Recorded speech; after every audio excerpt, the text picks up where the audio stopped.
Hallo zusammen, heute geht es um einen Audi A4 E8 mit einem Leuchten der Motorkontrollleuchte. Wenn es euch interessiert, bleibt dran, wir schauen, was los ist. Die Motorkontrollleuchte leuchtet, ich zeige es gerade mal.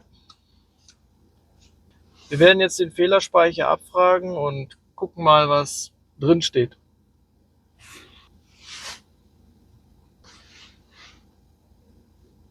Audi, machen wir einen Schnelltest. Oh, 6 Fehler, ist schon krass. Ach du liebe Zeit.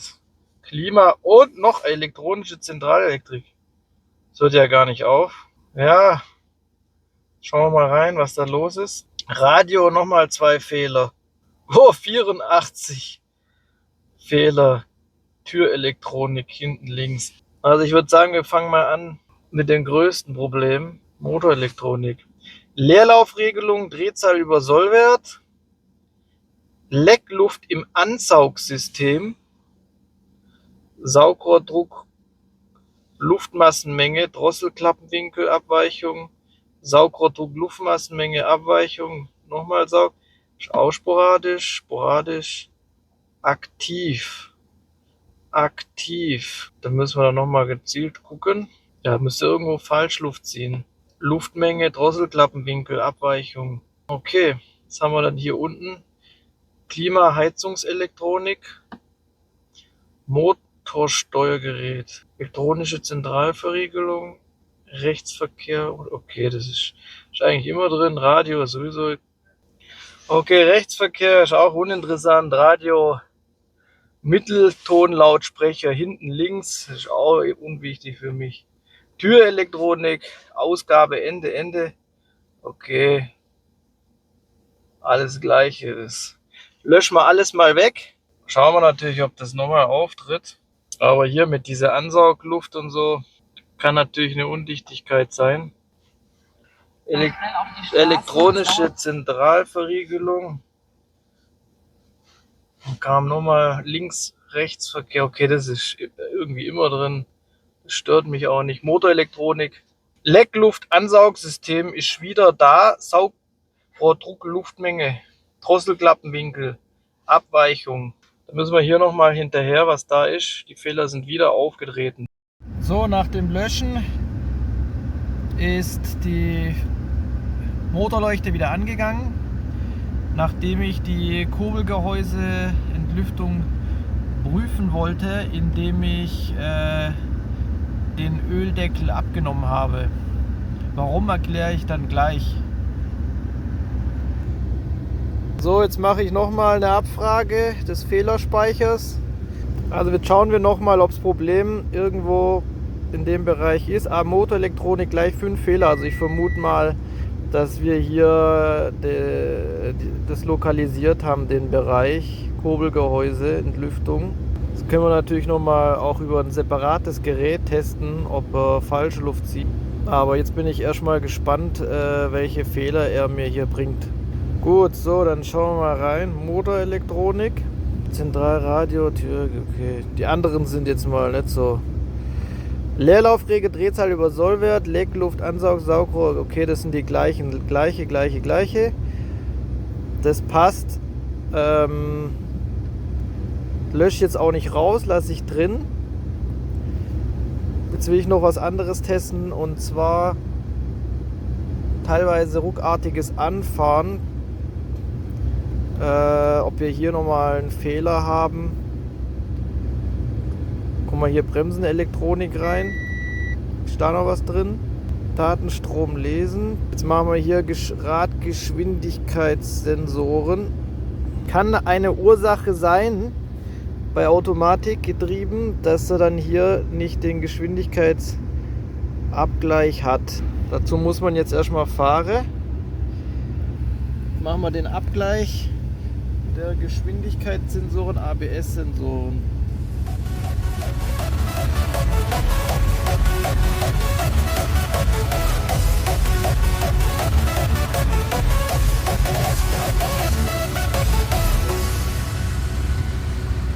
So, jetzt haben wir hier nochmal den Abgleich, vorne rechts und vorne links.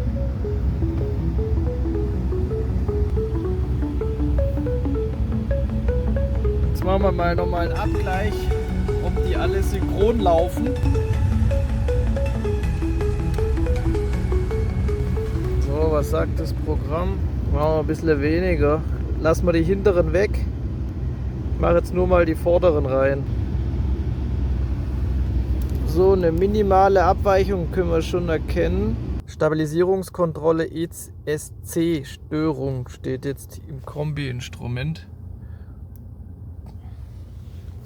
So, Teile sind endlich gekommen, es geht weiter.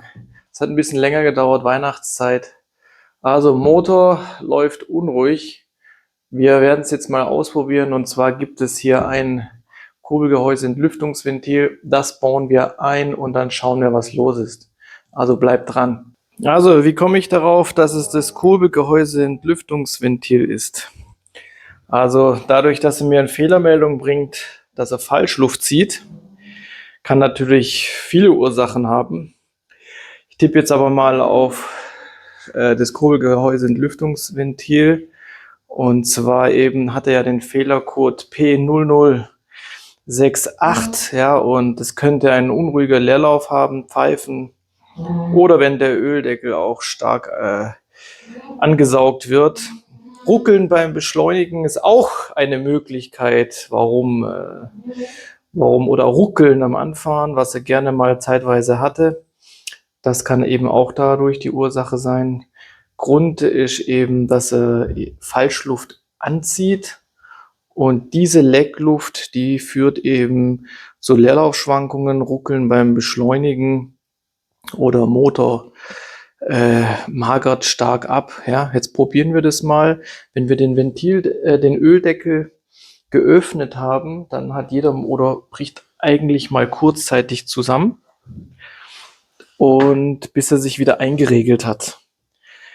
Und hier bei dem hier war es eben jetzt ja ganz klar zu sehen, wenn man den Motor, den Öldeckel abgenommen hat, dann hat er extrem angefangen zu regeln. Drehzahl ist hoch, er ist nicht mehr richtig in die Pötten gekommen, der hat hochgeregelt ohne Ende. Und das bedeutet, der zieht hier quasi Falschluft rein, und über dieses Kurbelgehäuse-Entlüftungsventil gibt es dann, wenn das defekt ist, hier eine Falschluftansaugung. Wenn das Ventil ist, eine Membrane hier drin, eine Gummimembrane. Ich vermute mal, dass sie noch nicht völlig zerstört ist, sondern einen Riss hat. Checke ich jetzt einfach mal, indem ich das ausbaue und direkt ersetze. So, und dann geht's los.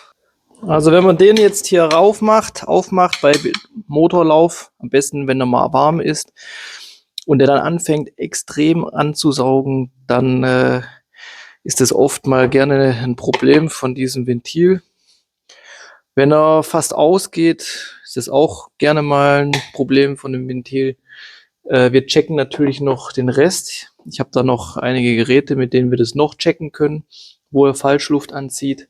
Die Fehler hängen meistens miteinander zusammen. Das kann auch ein ABS-Sensor sein, wenn er ein falsches Drehzahlsignal kriegt, wenn ein ABS-Sensor falsche Werte liefert. Also ich sag mal, wenn da ein Fehler zwischen 5 km/h oder so ungefähr ist, dann kriegt natürlich der Tacho auch eine falsche Angabe, und es wird dann auch falsch fürs Getriebe ausgerechnet und kann natürlich dann auch zu Ruckeln und so weiter führen. Und wir haben klare Drehzahlschwankungen zeitweise. Wir checken mal, was hier abgeht. Oh, jetzt habe ich die Zange. Machen wir das da auf. Ist bestimmt wieder so ein geiler Schlauch hier, der nicht runter will. Aufpassen, dass wir das hier nicht auch wieder schrotten hier. Zange. Wieder kein Werkzeug da. Ohne Werkzeug kannst du halt nicht schaffen. Brauchst schon ein richtiges Werkzeug, wenn du es schaffen willst. So, Lumpe kruscht. Aufpassen, dass das nachher nicht im Reifen stecken bleibt. Also lieber gut entsorgen. Die Dinger, die sind schon richtig scharf hier. Die restlichen Schellen da. Weg mit dem Mist. Ist immer so, Ende des Jahres verrecken sie alle, die Kisten irgendwie. Kennt ihr das? Eine Glühbirne, bevor sie verreckt, also ich meine jetzt nicht LED, klassische Glühbirne, dies wird ja nochmal vorher richtig hell. Das heißt, wenn eure Kiste mal richtig geil läuft, kann es sein, dass sie kurz vorm Verrecken ist. Nee, Spaß.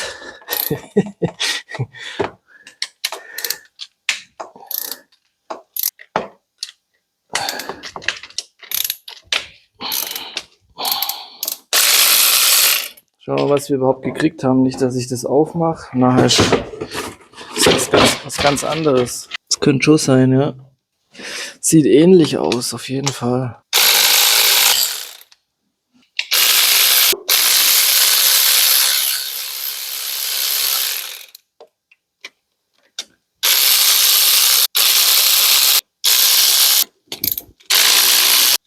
So, dann let's see. Bestimmt klebt es da drin wieder wie Taubenkacke, bestimmt fest wie Sau. Oh, hebt das so gut.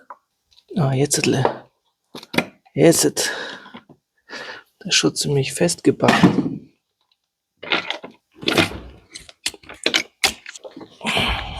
Oh, hier musst du aufpassen, wenn sich das mitdreht, dass er das nicht abreißt.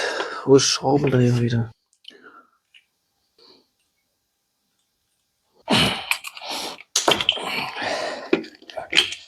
Gut.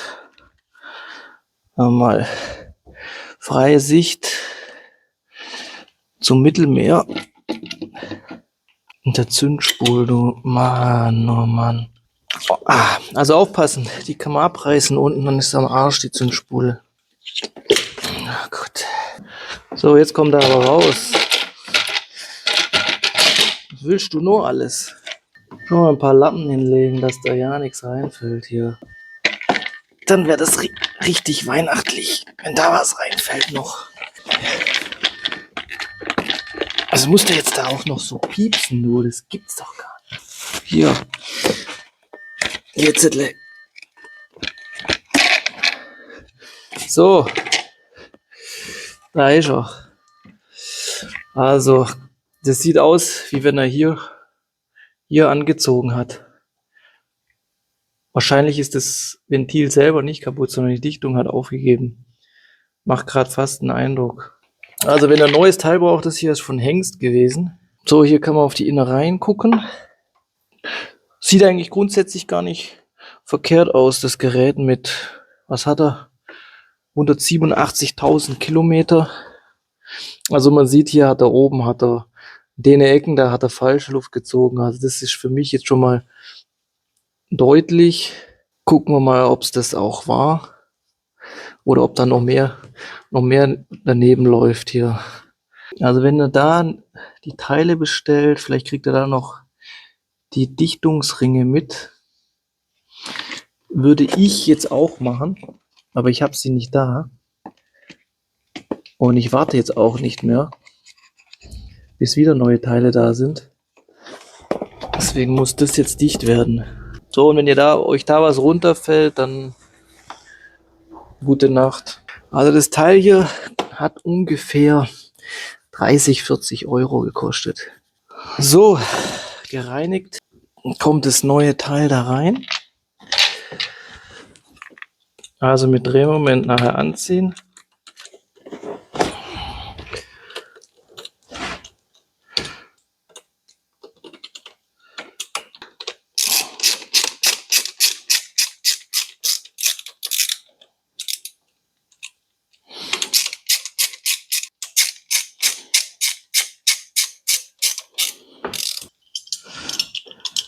So, wieder auf Position.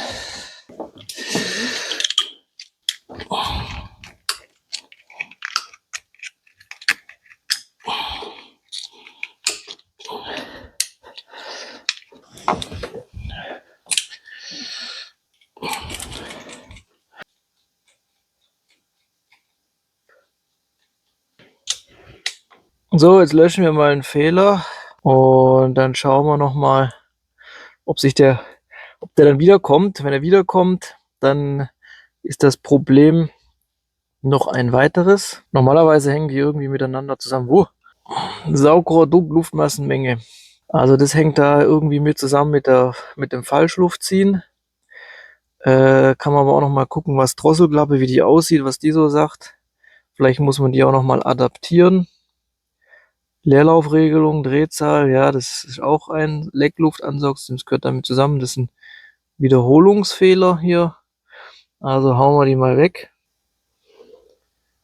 Gut. Jetzt starten wir mal den Stuhl. Also der Fehler kam relativ schnell. Zumindest sind die Fehler genau wieder aufgekommen früher. Aktuell sind die Fehler weg.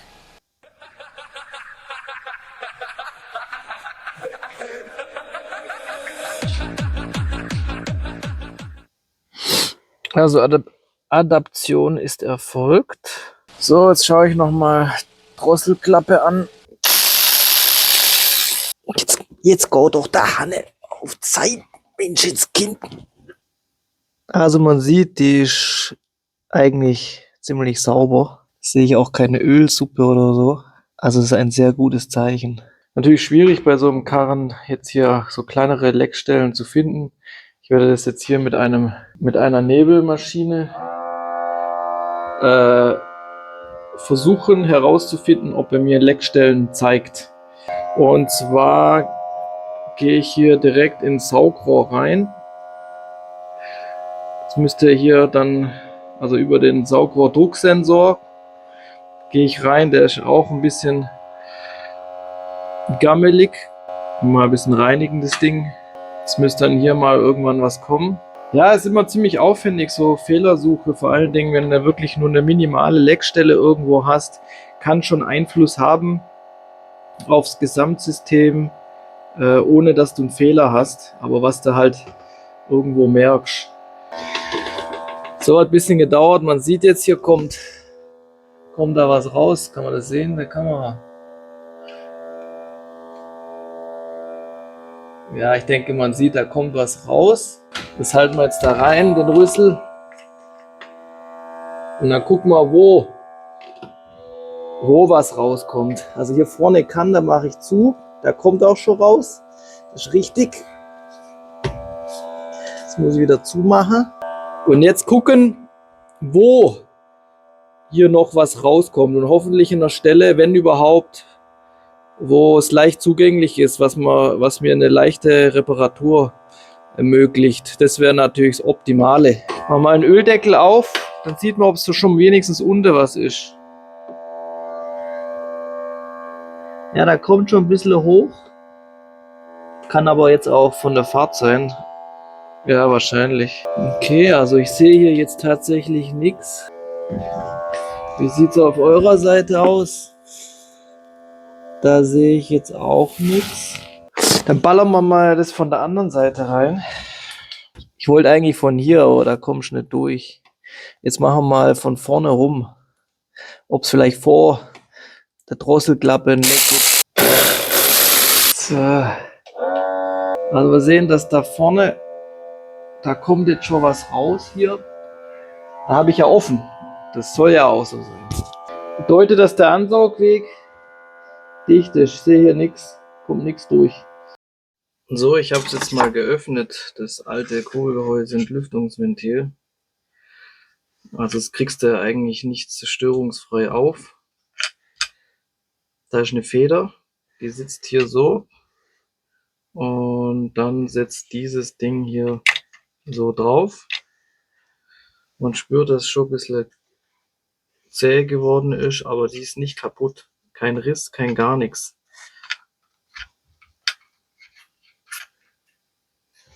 Wahrscheinlich völlig normal. Das bedeutet, dass die Undichtigkeit definitiv wie vermutet hier war. Da hat er reinzogen. Fehler sind jetzt keine mehr vorhanden.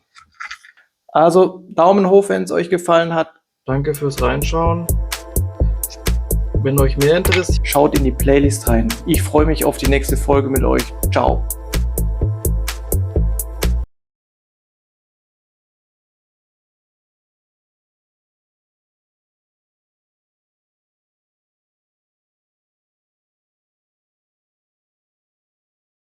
Oder abonniert, gebt ein Like, das motiviert mich.